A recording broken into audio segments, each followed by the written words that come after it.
Welcome to No Filter Femme. I'm Kelly Mason, and this is the podcast where we break down real, live, raw topics and conversations that affect and impact women, particularly Black women, over the age of 40. And I'm your co-host, Malia Arnett Archie. And together we are redefining boundaries. We're redefining the definition of what's taboo. And we're talking about these things with absolutely no filter. No filter? So stay with us to enjoy our stories, our insights, and our experiences and yours so that we can celebrate and share together. Absolutely. So whether it's career transitions, y'all getting all these bloopers, whether it's career transitions, health, wellness, relationships, it's everything that's really going on in our everyday lives that we don't typically have the time to stop and talk about or address. We're doing it here on No Filter Femme. I love that.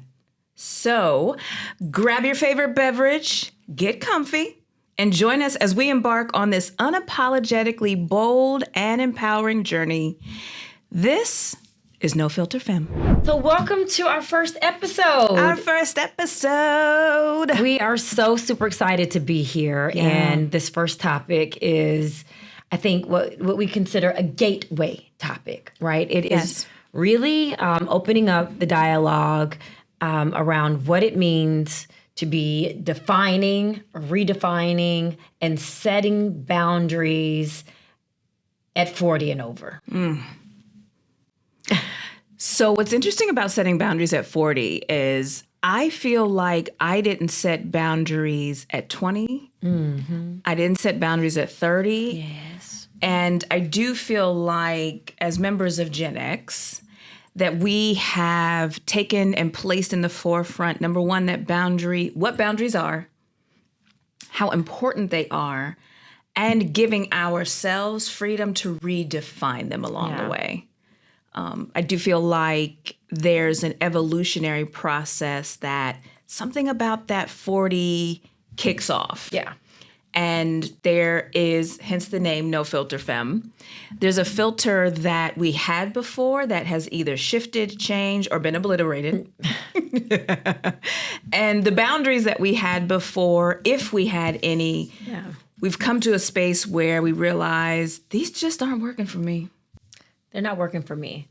Because a lot of it is, I think, that we oftentimes in our 20s and 30s, we allow external factors and people in our lives, whether it be family, career, maybe children, even a marriage, to define what our world looks like and feels like. Yeah. And at 40, I think you start to take stock of, listen, I plan on living a lot longer, but even with my plan, I'm feeling a little bit more mortal at 40 than I ever have before. Agreed. And I am acknowledging that every day, every month, every year is important for me. Yeah.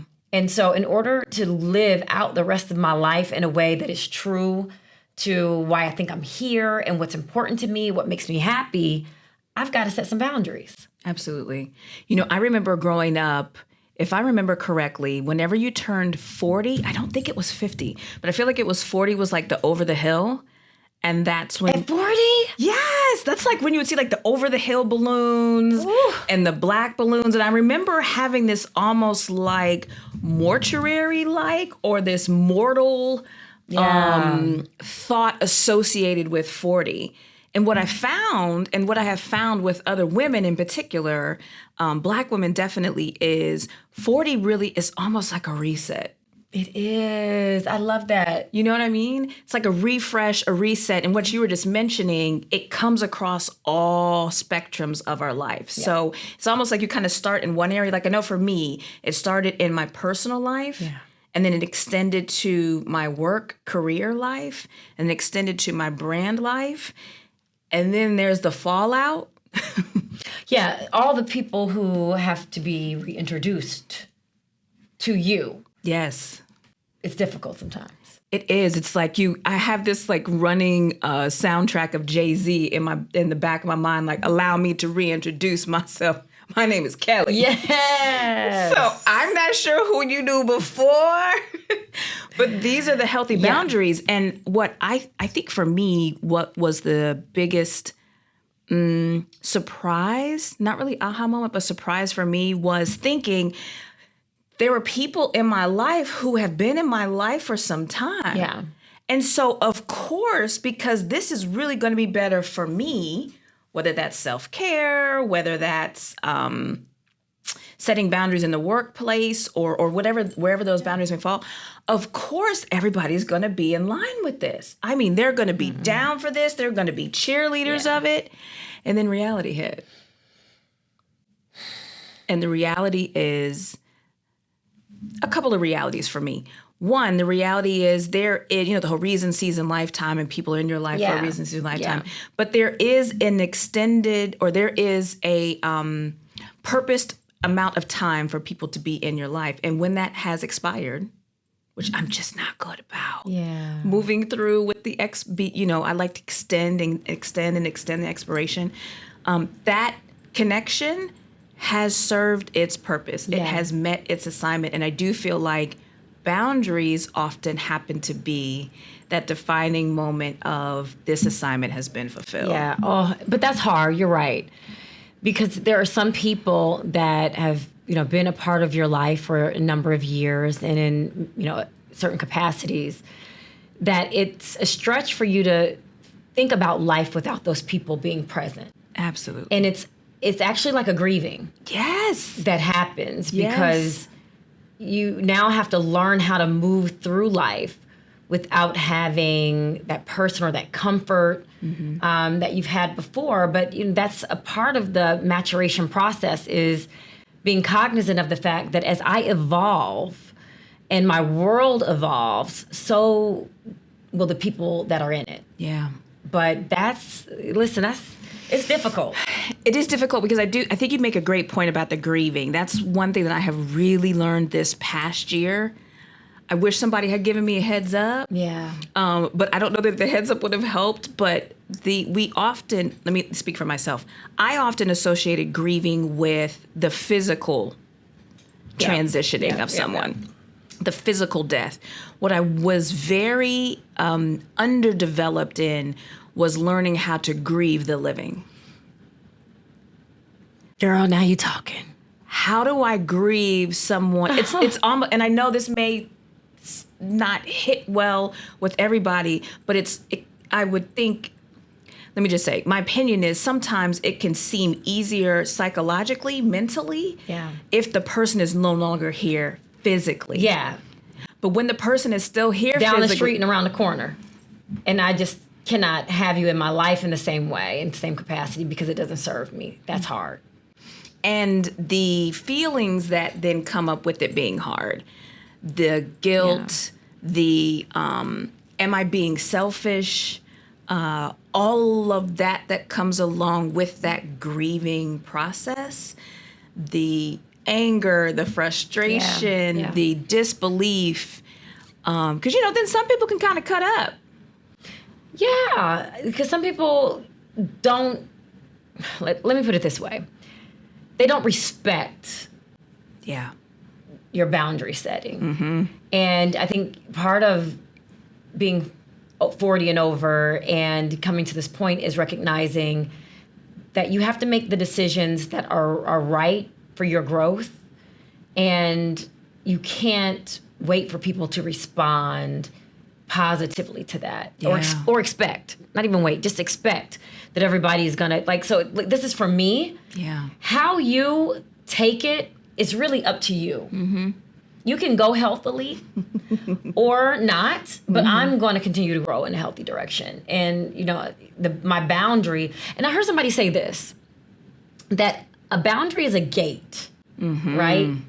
Where I'm deciding what comes in and what is out, right? Yes. And I can open, I can shut it based on my needs, but I control the gate. Yes.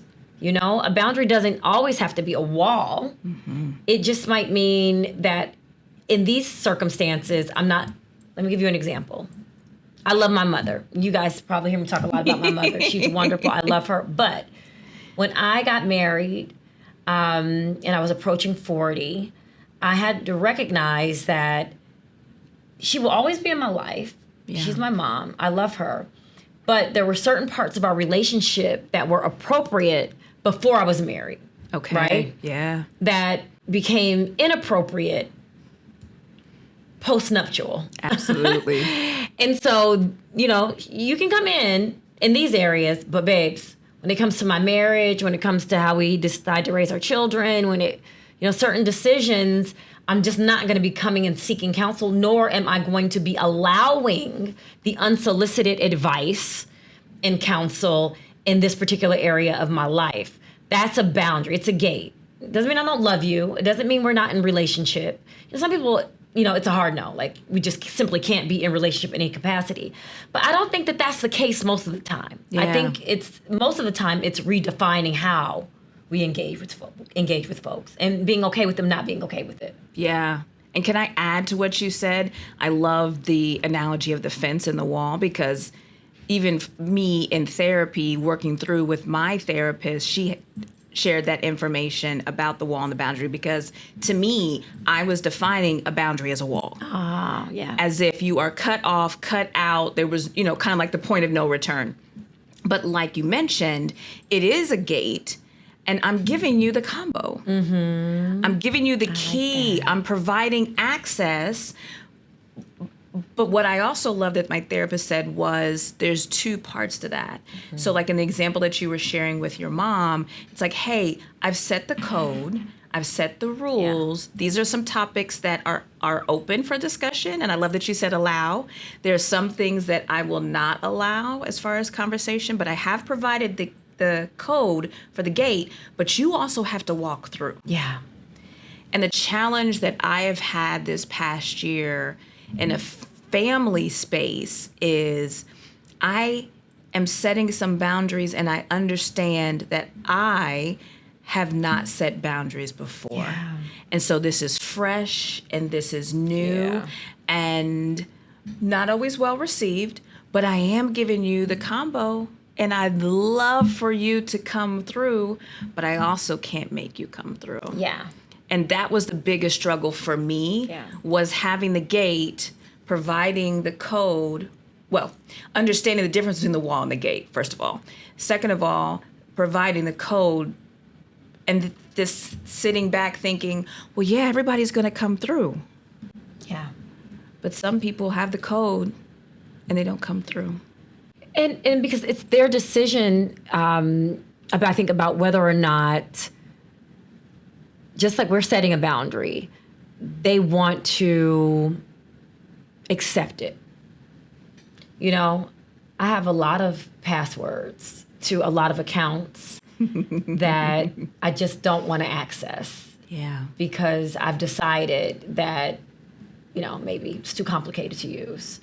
I've moved on to something else. That's good. And so I think, that we have to be okay with that. That's the hurtful part, though, because what we want to do when we set boundaries is we want to set the boundary, set the codes, really outline what's allowable and what's not allowed.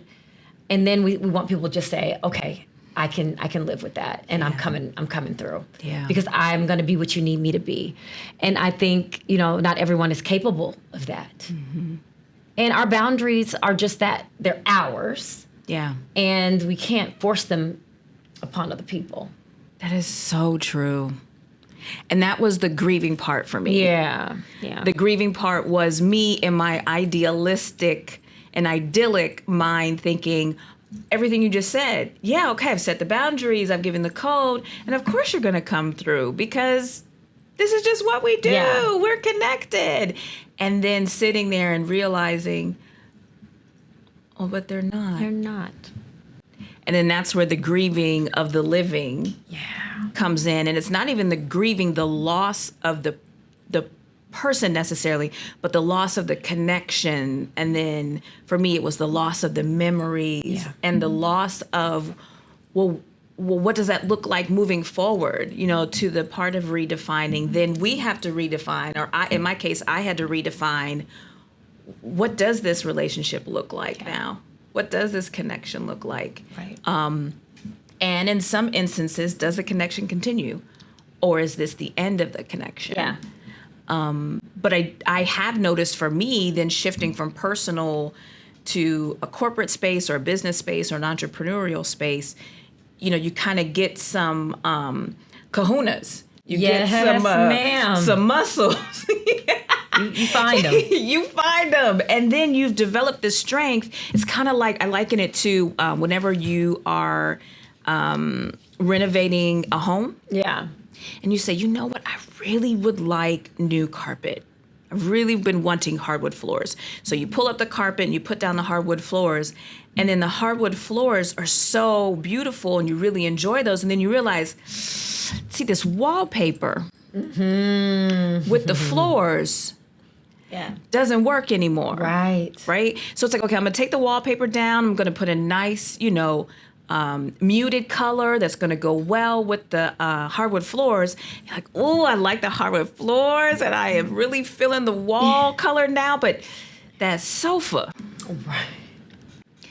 just isn't working anymore. Right. And I feel like that's how boundary setting is. It's like you have it in this one space. Like that's what I learned this past year in my personal space. And then it was like, okay, but if I'm not going to allow that there, in my workspace. Okay, now you're talking good.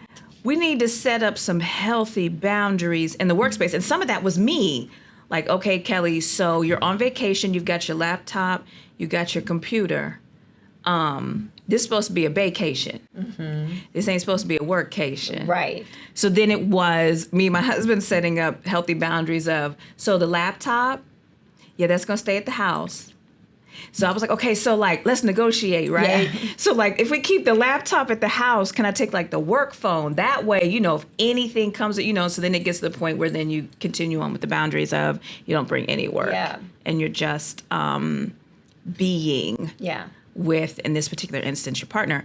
But I do think as we continue that boundary discussion, then we get into the space of, we were just chatting before this about Congresswoman Jasmine Crockett.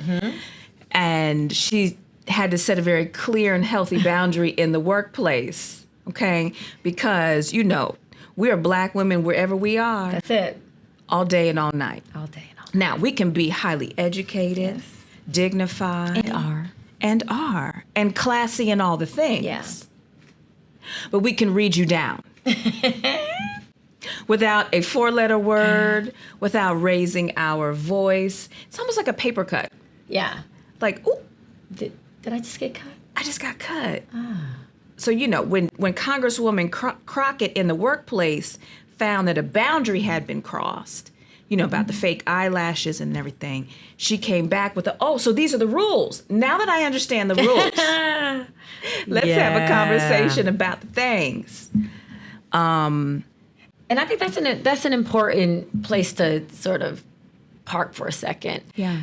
Because I think for Black women, especially in corporate settings or professional settings, it is more difficult to set boundaries because of a few things. One, because we know that opportunities are fewer and far between for us.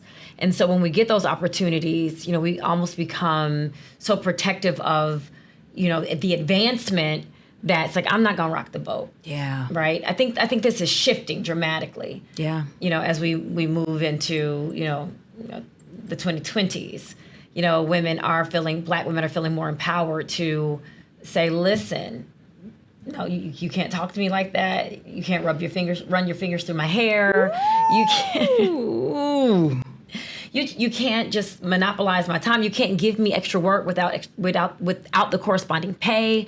I think we're more comfortable having those conversations, but we still have the stigma of being, an aggressive, angry Black woman. Yes. That I think sometimes it helps us to be insecure in our ability to question what is questionable behavior by others towards us. Yeah. And I think that's something that we have to continue to challenge and push back on is if the place doesn't allow you to speak up, and to operate from a level playing field. Is that your place? And can you get comfortable with walking away when you need? That's a boundary. That is. I just heard my 4-year-old sing it's a boundary. It's a boundary. Yeah. You know, and I think we have to be comfortable with that. I don't, you can think I'm an angry Black woman all you want. Mm-hmm. At the end of the day, your response to me in this particular situation it continues to be inappropriate and unacceptable. And I won't allow it. Yeah. I won't allow it. Yeah. And, you know, we have to get comfortable doing that. We do. And I know it can seem and feel, because I can even feel it a bit in me, that it's easier said than done. Yep. But you're absolutely right. The times where I have typed out an email and just sat and reread it and thought, okay, so how is this going to be received on the other end? Now, the reason I'm having to even draft this email was your egregious behavior, actions, and words. But I'm having to do so much self-reflection of how this is going to come across as a Black woman. Yep. Down to, you know, in corporate spaces or in business spaces, back to the angry Black woman trope and aggressive Black woman trope, how much we have to smile.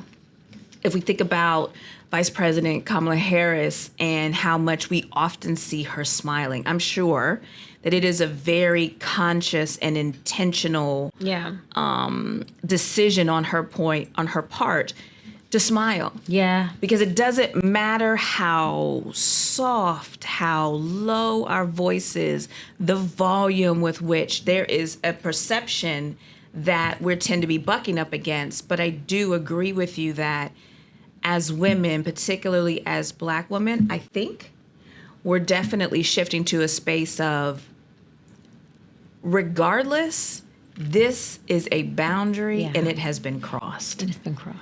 My therapist always says, a boundary without a consequence is a preference. Wow. And I thought that was such a profound statement because when she and I first started working together, we initially started working together for that very thing, helping me understand how to set healthy boundaries.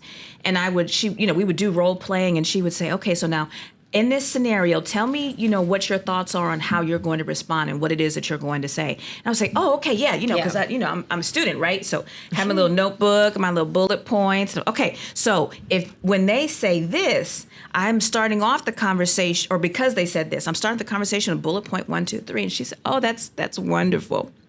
Yeah. So those are preferences. She said, think of it this way. When you go to someone's home and they say, you are unable to smoke in my home, if there's no consequence for them smoking in your home, it's just a preference. Right. I would just prefer that you don't smoke in my home, as opposed to, you cannot smoke in my home. And if you do. And if. Yeah. If I heard her say, and if one more doggone time. But it makes sense because without that, it is just something that sounds good. And that's what really helped me with the boundaries, even in like a workplace. Mm-hmm. If you cross this boundary, or should you cross this boundary, and if you do, here are the consequences. And I think in our personal lives, in our work life, and I know we're making more strides in personal and work life, even having already set what those and ifs are for clarity, because, people's memories get short and all of a sudden they don't know what you're talking about. Okay. Mm-hmm. So allow me to, as I'm reintroducing myself, as we talked about earlier, allow me to reiterate what the consequences are for these actions. No, that's so good. And I think when you come to 40, that's the level of clarity I think you start to have, and you start to create space to make clear. What do I like? What don't I like? Mm-hmm. What offends me? What is unacceptable and existing in my world? And then again, how do I consequent the lack of respect for the boundaries that I'm setting. I can remember back to my 20s, I had a lot of preferences, by your definition. Yeah. And people were always choosing their preferences over mine. Mm-hmm. And you just stay with those relationships because of all the things we talked about before. Because, do I want to upset the apple cart? Do I want to risk losing this relationship? And then choosing relationships based on, that almost aggressive, if not obsessive need to be accepted. Yes. Do you know what I mean? I do. I think at 40, what I can say is I care so much less about assimilating, being accepted, even being celebrated. Yeah. And I started my 40th year in that way. It was during COVID. And everything was shut down. And I knew that this was a big, a milestone birthday, of course. You're turning 40. But I wanted to start 40 defining for me what made me happy. Okay. So I planned my own little party, booked a room at the Mandarin Oriental in Miami, and drove my little self from Broward to Miami, Florida. And I spent 4 days at the Mandarin by myself. Did you? I love that. For my 40th birthday. And now looking back, I can't say then I was sober enough in how I was thinking about things to say, you're doing this because this will define 40 on. I just knew something had to change. That's good. At 40. That I had to do something different at 40 than I had been doing at 39 backwards. I just had to create the joy that I wanted, and I could not wait around for anyone and make that their responsibility to do for me. I love that. Can I ask you a quick follow-up question? Sure. Was there something in particular, or do you think it was just a knowing and a sense? It was a mix. For me, birthdays are extremely important, and I don't know if you have this issue, but for me, there are certain holidays and certain things that you naturally kind of tend towards a little like sadness, or like a grief around it. And I can't even articulate why. Yeah. For my sister, it's like Mother's Day for whatever reason. Like every Mother's Day is kind of like, I'm just kind of down. I mean, like what happened to you? Like nothing that I can remember. I just, I feel some kind of way. Okay. For me, it's my birthday. And I think for me, it stems back to being younger and having a harder childhood where it wasn't always possible to celebrate me on my birthday. And so I really, really prioritize my birthday. And, family may mean their best, but, I just didn't want people to fumble my 40th. I got it. You understand? I got it. So it was kind of situational in that it's like, I'm not going to take the risk. And I can't say this is the health. I'm not at all saying this is sort of the healthiest way to think about it. But in my mind, then I said, I'm not going to take the risk of me not getting the celebration that I want. Okay. And it was definitely a control thing. Like, I want to control how this is going to work for me. Also, I think the cherry on top was this new freedom that I felt coming on as I neared 40 to do that. Because before I just sucked it up. What you give me, I'm taking. I think that's the conversation, is that at 40, it's like, no, I'm not taking what you're handing out if it doesn't work for me. Absolutely. And I'm more than okay to make it happen for myself if I need to. Shade no tea to my family. I'm sure they would have done a decent job. But what I had was what I wanted. Yeah. And I asked that question because I do feel like we all at different moments all at different points have those moments. Yeah. And sometimes it can be triggered by something specifically. Sometimes perhaps it's a culmination of smaller things that we can readily define. But I do think there's a third category, which is what I hear from you, in that it was a moment in which I had this point of clarity. And what I was clear on, even if I didn't have all of the pieces right after that, what I was clear on was that this is what I wanted.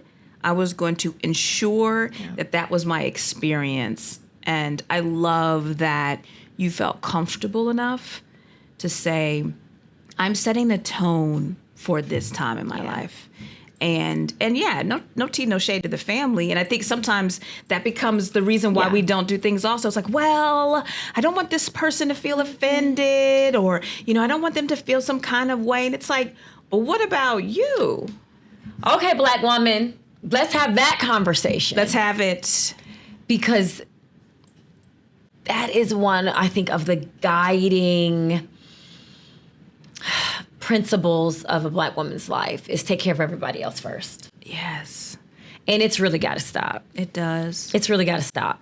Because, at this point, we are sacrificing life, limb, happiness, fulfillment, because we live our whole lives. Because I do recognize that we are in the minority, I believe.